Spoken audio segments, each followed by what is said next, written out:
Hai gorgeous, welcome to my place. Terima kasih sudah mengklik video ini. Nggak pakai lama, watch.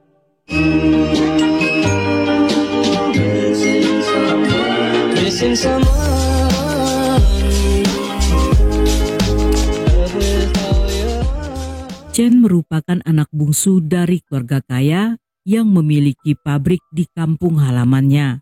Dia punya seorang abang bernama Punca yang telah menikah 8 tahun lalu. Tetapi mereka tetap akrab seolah tanpa jarak dan hubungannya dengan sang kakak ipar juga sudah seperti kakak kandung sendiri. Wanita itu seringkali menjadi tempat curhat bagi adik iparnya, bahkan Chen juga menceritakan semua rahasia yang tidak pernah diceritakan pada orang tuanya.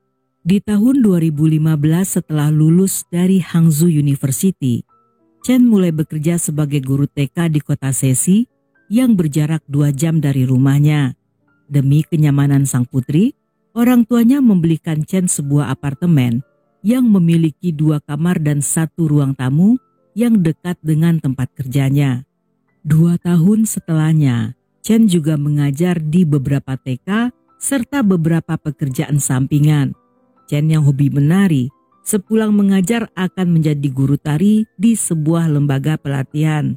Dengan beberapa pekerjaannya saat itu, Chen memiliki penghasilan total per bulan sejumlah 23 juta. Sejak bekerja, walaupun dia tidak pernah minta uang pada orang tuanya, tetapi mereka masih menyokong keuangan sang putri bungsu.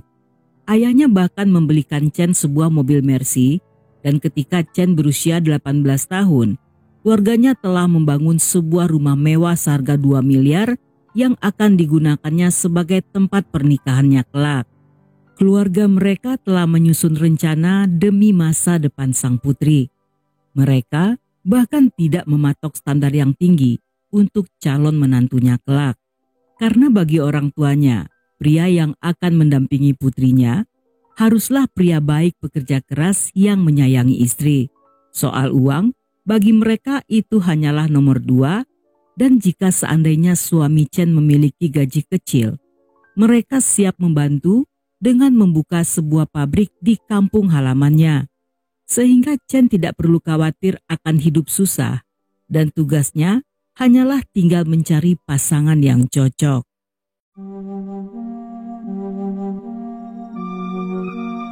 Di awal 2017, Chen bertemu seorang pria yang sedang membawa kucingnya berjalan-jalan.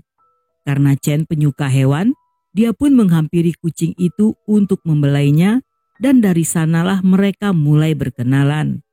Pria itu bernama Uwidong yang berusia 5 tahun lebih tua. Dia berasal dari kota Sesi dan dibesarkan oleh kakek neneknya. Sedangkan orang tuanya tinggal di Mongolia untuk beternak lebah. Uwidong berasal dari keluarga kelas menengah. Dia tamatan SMK jurusan memasak, tetapi saat itu sedang merintis usaha untuk menjual pakaian dan pendapatannya belum stabil. Sejak pertemuan pertama, Uwidong yang tertarik segera mengejar Chen, yang tanpa butuh waktu lama mereka pun berpacaran. Di awal-awal pacaran, hubungan mereka tampak sangat harmonis dan Uwidong bersikap manis. Namun beberapa waktu setelahnya, dia mulai memperlihatkan sifat aslinya yang pembohong serta temperamen. Selain itu, dia tidak serius mengurus bisnisnya dan bisa dikatakan saat itu Uwidong sebenarnya pengangguran. Tetapi hubungan mereka tidak diketahui oleh keluarga Chen, dan satu-satunya yang diberitahu tentunya sang kakak ipar.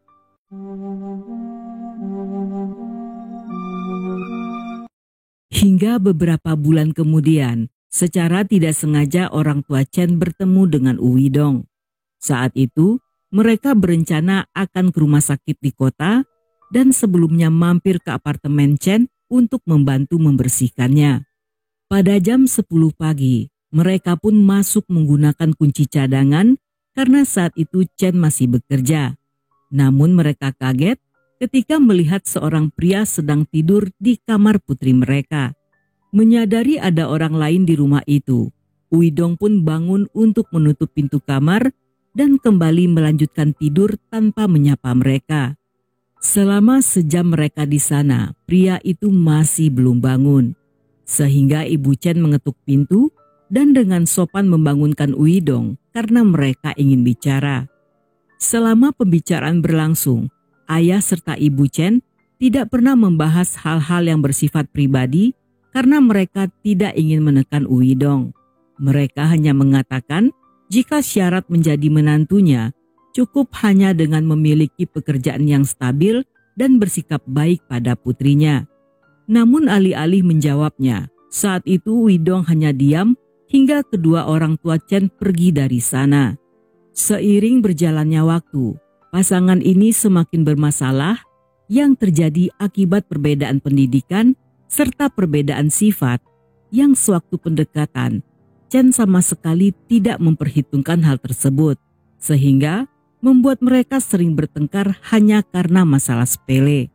Pada hari ke-30 di tahun baru Imlek, ketika orang tua Uidong datang ke sesi, pria itu memperkenalkan Chen pada keluarganya. Mereka sangat menyukai gadis itu dan memberikan angpau sebesar 22 juta. Ketika mendengar hal ini, orang tua Chen menganggap jumlah tersebut sangat besar karena mereka belum menikah. Sehingga mereka memintanya untuk mengembalikan uang itu yang ditolak oleh keluarga Uidong dan meminta agar Chen menyimpannya saja. Chen sendiri sangat perhatian pada keluarga Uidong. Bahkan ketika ibunya sakit, gadis itu selalu menemani serta merawatnya dengan baik. Sedangkan Uidong sendiri justru bersikap tidak mau tahu dan alih-alih bersikap baik pada Chen, dia justru semakin bersikap kurang ajar.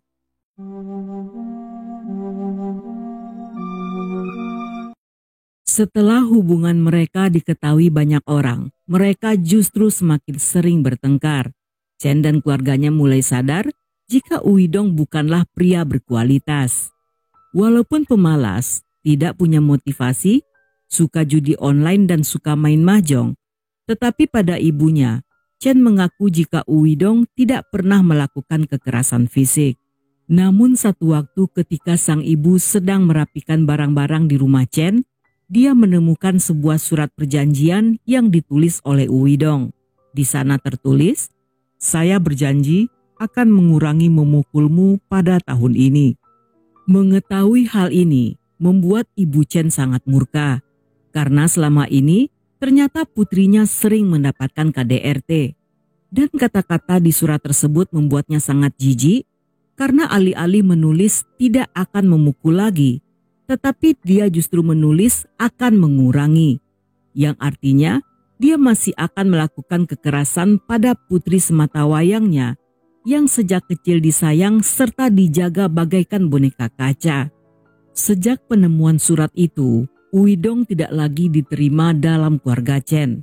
Sedangkan Chen yang sudah lelah dengan pria itu telah beberapa kali memutuskannya.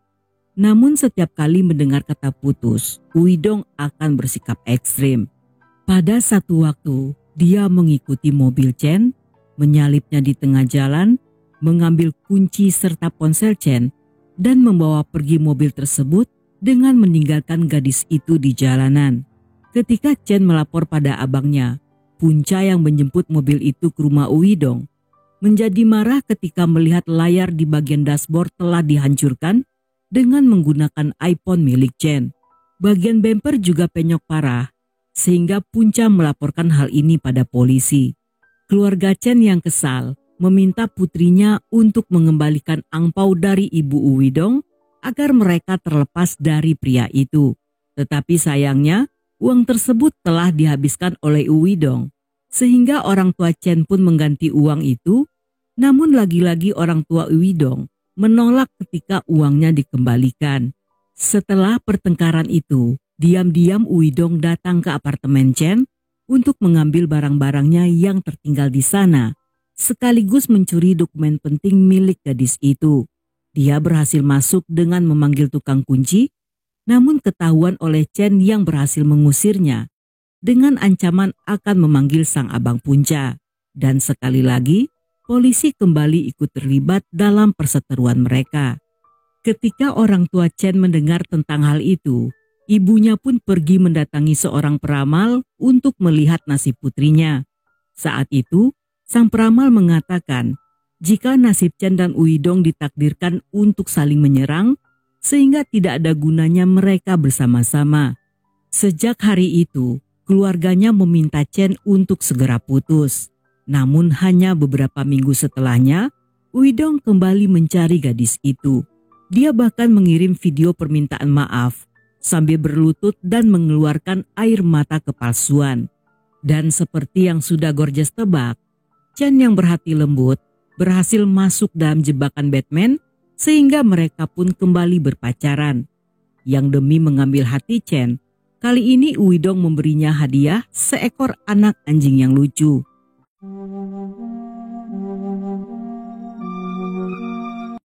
Pada 26 Mei 2018, mereka berdua berjalan-jalan menaiki kapal pesiar. Sambil bersenang-senang, Chen membuat video menari yang direkam oleh Uidong dan diunggah ke akun Douyin milik gadis itu. Tidak lama setelahnya, video tersebut menjadi viral dan menambah follower Chen yang tadinya 380.000 menjadi 400.000. Melihat hal tersebut, Uidong tiba-tiba mendapat ide untuk menghasilkan uang. Seketika jiwa rakusnya menggelora dan dia memanfaatkan Chen untuk menjadi kaya. Uidong yang tadinya pemalas kali ini sangat bersemangat mengelola akun serta konten untuk Chen setelah gadis itu mulai sering mendapatkan endorse. Dalam sebulan, dia memposting sebanyak 59 video, ditambah beberapa iklan serta endorse yang pada akhirnya membuat Chen kelelahan. Chen yang tidak pernah berniat mencari uang melalui Douyin tentunya menjadi sangat kesal. Dan mereka mulai bertengkar akibat Uidong yang terlalu serakah serta memanfaatkannya. Akibatnya gadis itu menjadi tertekan, sedangkan Uidong justru sangat senang dengan tarif sekali endorse yang mencapai 6,6 juta, yang semua uang tersebut masuk ke kantongnya sendiri. Karena tidak ingin diperbudak, Chen pun bersikap tegas dengan menolak membuat video dan bersikap dingin pada pria itu. Sedangkan Uidong yang telah menerima pembayaran DP seketika menjadi takut jika akan dituntut atau diminta ganti rugi oleh para klien. Merasa tidak ada jalan lain untuk membujuk Chen, Uidong pun kembali berulah dengan mentransfer uang dari rekening Chen ke rekening pribadinya sejumlah 22 juta. Ketika Chen kembali mengadu pada sang abang, mereka sekeluarga pun sepakat untuk segera menjauhkan pasangan ini dan menyuruh Punca menjual apartemen Chen. Dengan alasan akan merenovasi apartemen tersebut, ibunya menyuruh Chen kembali ke rumah. Dan setelah kembali, demi keselamatannya, setiap kali gadis itu pergi kerja atau keluar rumah, dia akan selalu diantar jemput oleh ibunya.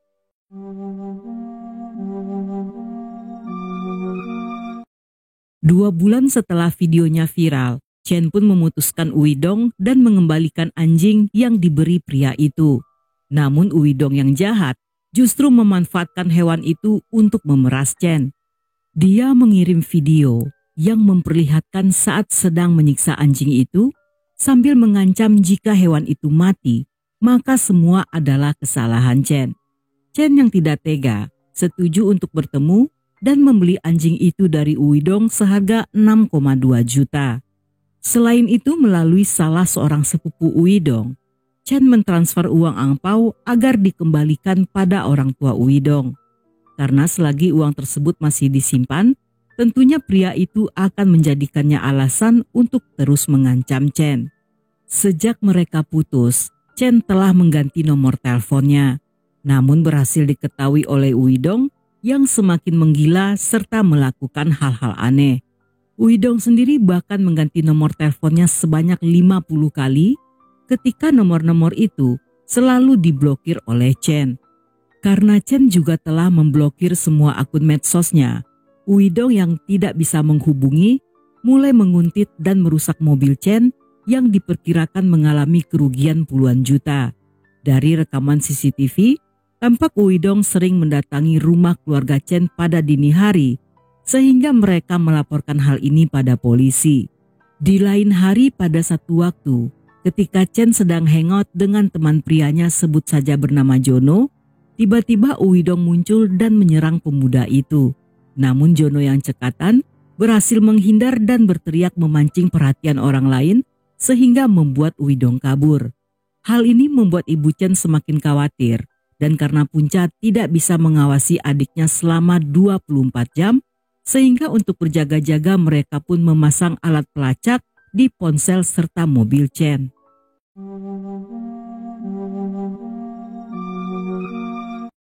Pada pagi hari di tanggal 1 Agustus 2018, Uidong kembali mengirim pesan mengajak untuk bertemu.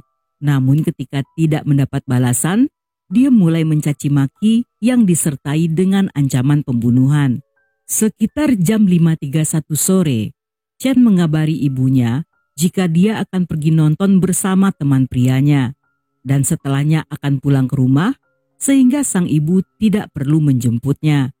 Saat itu ibunya yang khawatir melarang Chen pergi dan memintanya untuk segera pulang. Namun sayangnya Chen mengabaikan pesan-pesan tersebut. Sepulang bekerja, Chen tiba di area Sesiuni Metropolis dan ketika dia menyadari telah diikuti oleh Uidong, gadis itu segera berlari ke tengah keramaian agar pria itu tidak berani menyakitinya.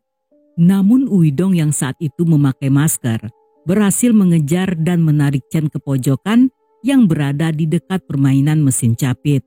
Yang di sanalah dia menikam gadis itu berkali-kali. Pemilik toko yang melihat kejadian itu berusaha menyingkirkan Uidong dengan memukul kepalanya menggunakan tongkat pel. Namun pria itu berhasil kabur dan meninggalkan Chen yang telah sekarat. Walaupun kejadian tersebut terjadi hanya dalam waktu 3 menit, tetapi karena para medis datang sejam kemudian, saat itu Chen telah kehabisan darah dan pada akhirnya meninggal di tempat pada usia 22 tahun. Saat kejadian berlangsung, ada banyak fotografer dadakan yang muncul dengan kamera ponsel masing-masing. Mereka merekam dan mempostingnya di mana-mana dengan berbagai macam caption yang menimbulkan rumor salah. Hal ini membuat informasi yang beredar justru terbalik dari kenyataan dan menjadi fitnah. Banyak orang menduga jika kasus ini terjadi karena Chen telah menghabiskan uang Uidong, memutuskannya, dan kemudian berselingkuh dengan seleb sosmed yang kaya raya. Gosip tersebut menyebar dengan cepat sehingga membuat keluarga Chen merasa sangat sakit hati.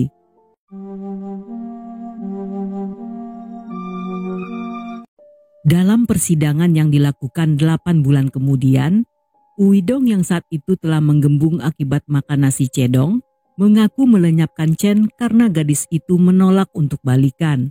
Menurutnya, di hari itu dia membawa sajam dengan tujuan hanya untuk menakut-nakuti. Namun dia menjadi panik dan melukai Chen ketika gadis itu mulai berteriak yang memancing perhatian orang di sekitar. Namun alih-alih meminta maaf, Uidong justru menyalahkan ibu Chen dan mengatakan jika saja di hari itu dia menjemput putrinya pulang bekerja, tentunya Chen akan selamat. Mendengar hal ini, Ibu Chen yang tidak kuat menahan amarah tiba-tiba jatuh pingsan di tengah ruangan sidang.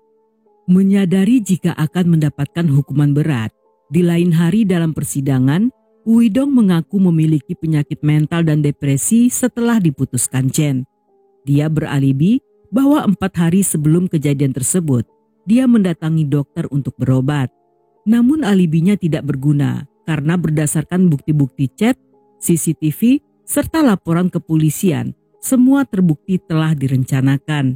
Dan setelah beberapa kali persidangan, hakim yang telah memiliki hasil keputusan memilih untuk tidak membacakannya di ruang sidang, melainkan akan diumumkan secara terbuka. Pada 30 Mei 2019, melalui sebuah rekaman video yang disiarkan di media, hakim mengumumkan bahwa Uidong divonis hukuman mati. Tepat di hari ulang tahunnya 6 bulan kemudian, Uidong pun mengajukan banding yang ditolak oleh pengadilan. Dan setahun setelahnya, Mahkamah Agung menyetujui pelaksanaan eksekusi Uidong yang dilaksanakan pada 31 Agustus 2020.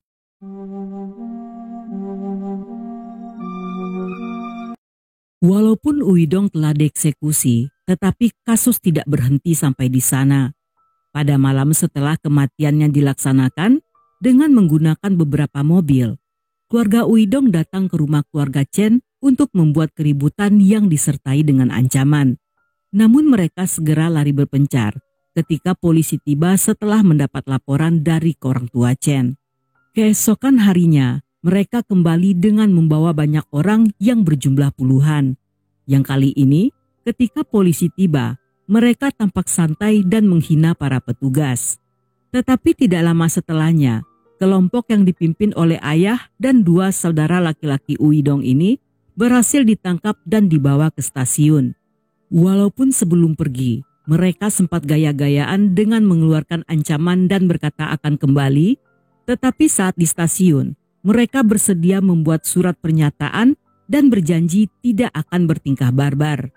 Menurut kepolisian, setelah kejadian ini, mereka bisa menilai jika ketiga anggota keluarga Uidong sama bobroknya dengan sang putra. Mereka tidak bisa membedakan mana yang salah dan benar, tidak pandang bulu, serta tidak punya hati nurani. Demi mengurus peternakan, mereka membiarkan putranya tumbuh tanpa kontrol orang tua, dan ketika Uidong melakukan kejahatan, mereka justru membelanya. Secara psikologi, Uidong dinilai memiliki kepribadian ekstrim yang sangat manipulatif dan berpotensi menjadi kriminal berbahaya.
Dan sampai di sini dulu cerita kita kali ini. Semoga kalian suka dengan ceritanya. Buat yang masih betah hingga akhir, thank you, love you, have a nice day, and then see ya.